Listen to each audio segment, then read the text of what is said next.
Mini abema fefe, I'm senior man Dominic Donko. And ewa no pay ya obeboa yempa Mr. Obi answer fidie chin sorry. Nenkomo we so wo dia managing partner de ma Agromonti Company Limited. Ewa Agromonti. Ebi ene ne dedika wo ti din ye pone ho kakra cho na fei. Ya to ayenkomo no esomidi afia amankwa tamaklo. Mr. Donko ropemi mu ache. Yeah, me dear. Na bibia boko dia. Adumaranka. Mo ho efedodo. Me da se so sa. Me da se pressure bia na so pressure bia na so. Ade achi bia nipa foforo behwe nti wadaro ma Agromonti adwumakuo no adwumakuo be ya. Yo, me da se me nua ba. Wote agrope na won se agriculture sem na yeka. Na Monti no brand. Nti Agromonti adwumakuo a Ghana adwuma enye abrofo adwuma. Okay. Na yebotae ne se yebeboa ekwiafo ma omate kwadwuma na se yie pa abraye ne omudi nsawoso. Nti yen de yeboa ekwiafo in terms of consultancy, extension and a supply of agro inputs. Ti ekwiafo how edro ene yeton. Na moton. Ti ene ekwiafo nyina yentena se yen afa ne yepese yede hu hwekua mu no yentie Agromonti nkomoi na ebeboa yempa we decide. Yes, I want to do type of bay na mo na yedugu no ba ebe so. Yo, we decide. Chese na chese oshinra. No shinra na yo ma hodo. Okay. Ye oni a ye di siesie asase so. Ene oni a se udua no ba no na enra fu mu a. Na no so udi aso ano. Ene oni a we siesie asase no so ewie no ye fe no pre-emergence. Ansa na enra no be second generation no beba no. Wo boy no so a ohye no. Ntimi Infuye bia ma wefono. Ofono mo na se ne yakọ digital. No correct. Say first na nge be kura aso na ye de adro na se kan no. Before be ba kura no ye wadro ye de be hye no. No correct. Say ya pafo no kura wunya. Kokọ se bi ko nkitwa na. Ya pafo na kasa kura wunya. E na dabenda na ombedo awi. E na do no nso no omodo a na aba no enra na ba no topin no de sekan no bo no na topin enti wedi baba ho so na enra kakra bi na wa ha enso to ya pe na afafu ni nya na se enra so wentimi an control enra wo fu mu a na chese wo no ba no emu oha eduonum 50% ekodada yield no 50% exactly. I see yo nti ene ya cheye ne ye ni je ho pa se ansane ebekwa asase ne so no ye be hye so doba ye na ba na ede ye nwura bi befu se ne apply sa enwura se ene de me eduro a me beka ho ase ye friend kasongo mate kasongo na kasongo no se wa hwa aboa na omo sana mane kasongo na o mika pa ho ha exactly ena enro no doso but we sunsuel demu ne se kwan afa so ehye finance wabo awie no kwan afa so hye no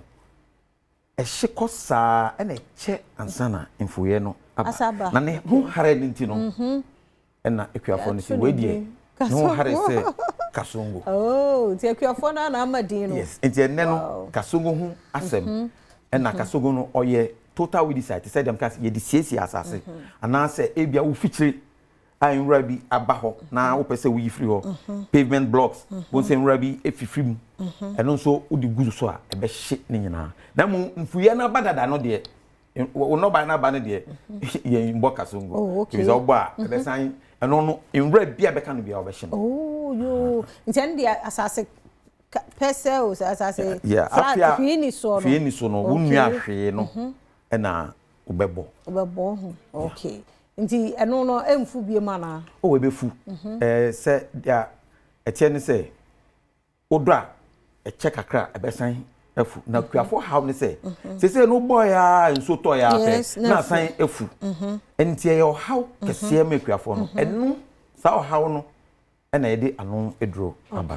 okay nti we no dia eye for wo mo afa no wo mo anya asase no ompese wo mo eko dua wo no ba ye wo soro ho no kre na won so a bia nso obi wa wo do wi a o ja asase ne to ansa na next season no wa san ado nti esa na mfuye ba so nti wo san akwa asase ne so a e wo se wo sisi asase no ansa na we dua no ba ye no na se de wate no baya na wie no no nya ma bie mu no ohia kasongo we decide no de aguso because apafo ni ho omo ni ho na kasongo no so de awon asema e wo kasongo mu so ne se kakra bi na wo be yusu so hwe nia e wo manso na dodo na uhia toa beye nyensa ko enan for ekabako but kasongo de toa bako efa ekabako na mpo no enwura bebia ne tintin edu no ejina dodo na wo betwa nti se aburu kotodwe de a eno e wo so twa dodo ba kasongo kra de se nya mburu kotodwe a anka no kra de toa bako no nyame boawa ebetimi abo 1 hectare ba sabio ya na ye na ne edwa no mekuafo ye kuafo na me so meka mo bi no ye twen ma ne buru ye kotodwe ansana nti na chese no wafa the highest concentration no eno kra no kasongo de obe use 1 bottle okay aye ende pa se wo bi busanti ahi ne benya bie na ye so yakoto de ari edwuma kasongo de sese ne kuafo na jafa nti agriculture store bi e ben obia no se wokọ a obenya bi na mom ye agromonti no ye waswe ya obetimi kotu bi wo hokra aton ye wo techiman ye wo kaswa ye wo madina e sanso e wo mankesim nti obia o ton agriculture nuro anawo ye kwiani a wo pe kasongo ni bi no mi amabobo yi okọ a obenya agromonti shop na obenya bi eno ho nso na obetimi anya dodo atu akoton no okay ena ye wo agents nso a omusu distributors a omufa bi omusu eton enti wudi ane se wakwa agriculture shop ben wo na obusa kasongo na okọ na se ha adwen dia na wape agromonti shop bia ben but ye ni Ghana baby ye were only 8 regions however no ye were distributors omu regions no across the country enti ofren ya ye be directive na number ne okay enti no mercy 0244 289 913 0244 289 913 and you your country sales manager number and me number 0243 462023 so pebie to say opa kwankyere efa ade bia wo ye enya kasongo npo na ya agriculture ho nko ade a wo frame a na ka me ba apart from kasongo no ade no bie na mo wo ma akuafo edro bia ye de akua adwuma bia no agromonti ye wo bi na companies a omo so de edro a eye papapa a yenye ni bi kra no ye ton mom if say yen no kwani akuafo no how na eye ye botaye nti ye man ne say agromonti etikwa yo ase okay ti say anytime bi obi pe bi nso a ye benya bi na ya modo omo fantiti bi mu ana ye wo officers ye call rounds ye collaborate with Ministry of Agric any cocoa health extension for no bibia be ko bia no ye ni omo edi nsawoso efisi omo de bi omo ne kuafo no nete nti untimi nkọ abra wa ukọ Jenny ahemfo no unit committee for the share money any agriculture for no na nyina aka adua bom na kuafo hawa wo no om de ato yenim e mo ayen so betimi no se je betimi nko ade a ne nso bi fia se me ko bato ye se problem bi Jenny for no enti me ko akotie omo akohwe nso na ye wo nura hodo na ya hwe se se ne be ya saa yare no ye betimi aso na village se mo ton ade mfaso keke debi multi problem nso amoko hokobwa if say ye team of agronomists I fa agriculture titiemu nti ye tikwa yo na se wow ene se obi ade na ntoma bo mo de no ano because wo koto ade na so wo problem a ye fremu e ho no mo bra be kire ye exactly yes outlets ni na kwa wudu ho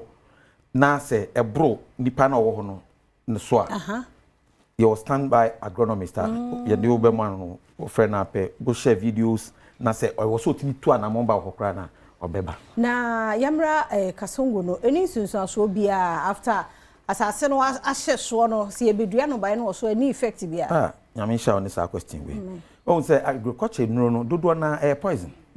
enti bebre no e wo sunsu aso nanso e wo se wo fa regulatory agencies no ensem EPA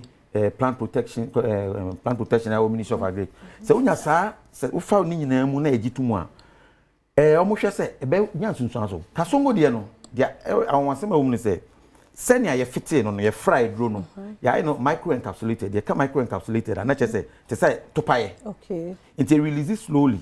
na e leaves no mu a tie affect only enro na wo hye no ebia na spraying no SSS e ko asase no mu a still residual effect no e very low it is environmentally friendly it is sunsun aso ne de eye okay and kasongo nso ye ma no ba ye bia na me say ye bibia wo bedua no ba bia no betimi de siesie asase no na ye fa no do ba ye mu no de asase a wo kodua bibia no kasongo timi esiesie so asase wo no bia wo be no okay yo sama your number ni bia na wasa be twato me no man 0243462023 na efutu a me de be ma menu no meja no me na no metwafo ne se abre bia obe yusu agriculture dro bia no kan krata no banbo nhihye na ewo ho no na ibi ni se obe hye atare tenten a ebe bo ho ban se be ye dro ni bi enka won sa obe hye gloves obe hye kiki a ebe bo weni ho ban obe hye che na wa hye Wellington boots se ebe ya abra wo bo edro no woni edro no enya direct contact obi o wa otumika edro no se abemu a